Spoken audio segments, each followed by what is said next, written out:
Ang ganda ng garden ko kapag hindi nakaharang dito yung mga sasakyan. Ayun.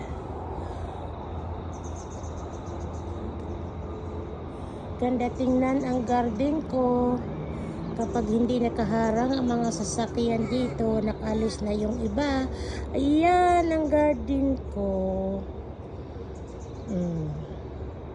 Nakaalis na yung ibang mga sasakyan. Kaya nakaalis na ang anak ko. Kaya wala nang nakaharang isang sasakyan dito. Sa harapan ng bahay ko yan, guys. Tignan mo, ang dami ng mga box dyan sa harapan ng garage. Kasi yan yung mga pinagkukuhaan ko ng mga kemikal ng mga inti. Yan lang ang pinagmamayabang ko sa buhay ko. Yung garden ko. Garden ko ang kaligayahan ko.